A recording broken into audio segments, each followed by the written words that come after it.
seeing all the protests that were happening across the United States yesterday was empowering. Like, I'm actually happy that you all did show up and show out, and in mass numbers. But what actually was even more empowering for me to see was the acknowledgement of white people pretty much saying that, like, black people, continue to sit this one out. Black people, it is okay if you do not show up. We got this. And I think that said a lot for me anyway. The fact that I was able to see black people rejoice in everything else this weekend other than protesting was a big deal. But the fact that white people openly acknowledge that black people have continuously showed up and showed out, and that right now, this is not our fight. You know what's wild? Sometimes it takes someone else's fight to wake the world up. And this time, a whole movement just got louder because people you didn't expect showed up. And black folks are watching and feeling something they haven't in a long time, which is hope.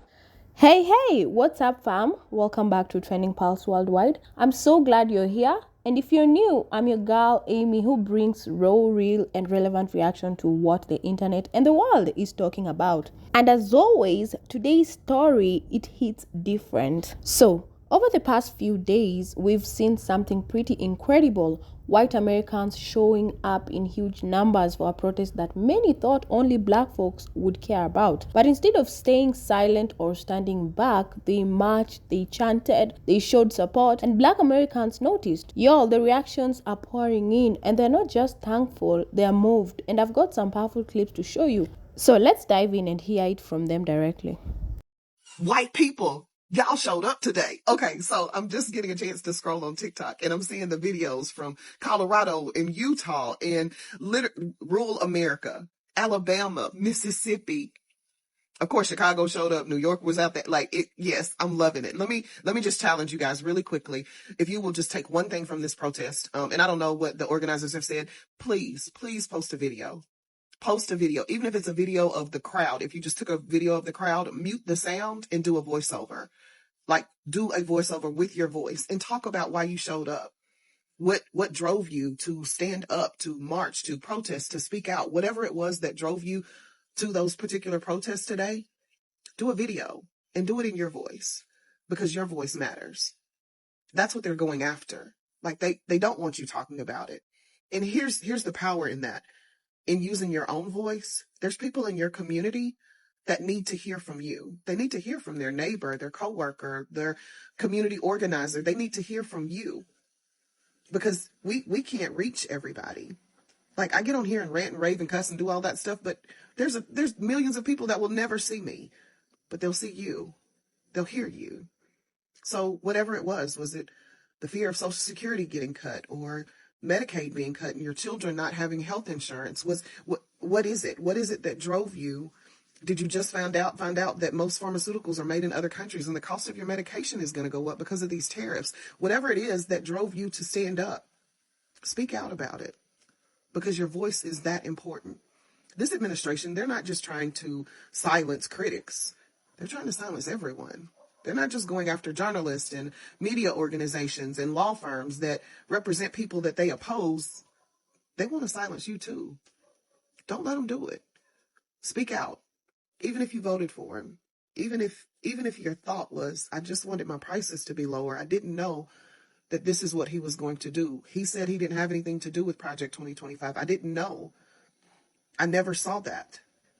Because even that will reach somebody who has the same thought process. America, y'all did y'all thing yesterday, okay? Y'all did y'all thing yesterday. And yes, I was your lady in the chair, reposting and making videos and stuff to show everything that you guys were doing. I am so proud of y'all for doing what you were doing. Those protests all over the place were amazing.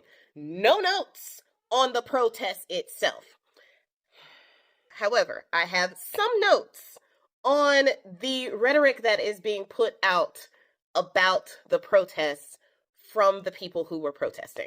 Now, let me preface this by saying, yes, y'all did y'all thing. You got out there, you protested, you made your voice heard. It was global. Like, y'all, yes, that is what we wanted to see. As a Black person, I stayed my earth at home, okay? For a reason I've already explained in other videos. But good freaking job. Yes, do more of that. Now, if you are sensitive, this is the time to scroll.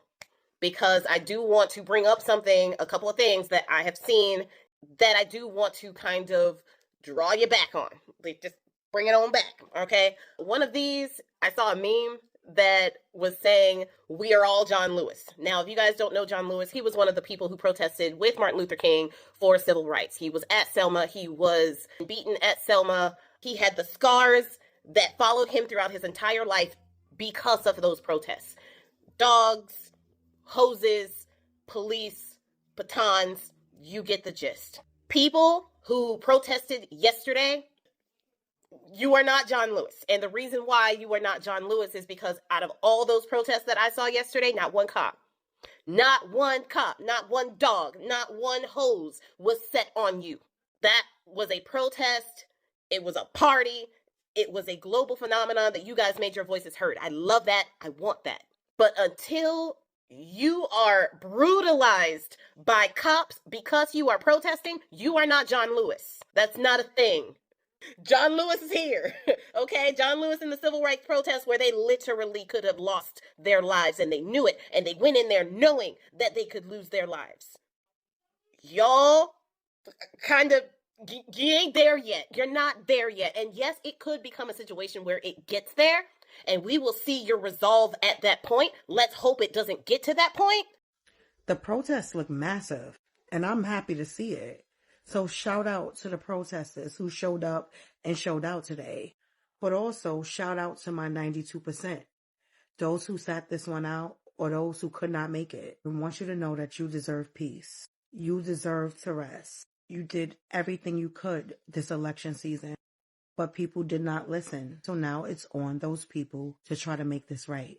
But you deserve peace and relaxation. Don't let anyone tell you otherwise. For us Black people, we are damned if we do and damned if we don't. Because I was today years old when I found out that some people had a problem with what Cory Booker did. They said it was performative. Meanwhile, he did a 25-hour protest. But that still ain't good enough. So you see, you cannot win.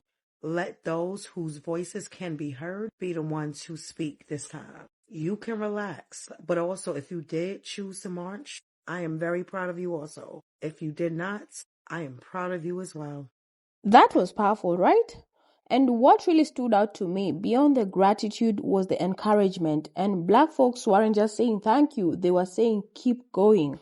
They weren't telling white Americans, don't stop now, don't get tired, don't lose that fire that pushed you to the streets in the first place. Because this moment, this is your fight now. You started something and Black folks are stepping back like, we've carried this weight for generations, but now that you'll finally see it too, don't hand it back, run with it. And I love how some of them said, even though we won't be beside you protesting every day, we are with you, we are praying for you, we are proud of you. That kind of support, it's deep. And it's like passing the baton in a marathon and the message is clear. If this is really about justice, about truth, and about fixing what's broken in your nation, then don't let it be a trend. Let it be a turning point. And I think we are witnessing something we don't see often, a call to white America to stand up for themselves, not just to be allies, but to fight for their own integrity, their own future, their own country. And honestly, that's heavy but also hopeful. And this was more than just a protest. This was a test, and the turnout, it gave people hope. But the real challenge, it's what happens next. Can that same energy show up in boardrooms, courtrooms, school boards, and voting booths? Well, we'll see. But for now, this moment matters. And if you're watching this and you're one of those people who marched, you made someone feel seen and you gave somebody hope, and don't stop now. And with that said, let me know what you all think. Are we at the beginning of something real, or was this just a one-time thing? Drop your thoughts in the comments. I'll be reading. And if you felt this, don't forget to like, share, and subscribe for more content just like this. I'll be back soon with more voices, more stories, and more of the truth. So until then, stay loud, stay kind, and keep that pulse on the people. Thank you so much for watching, and I'll see you guys in the next video. Bye.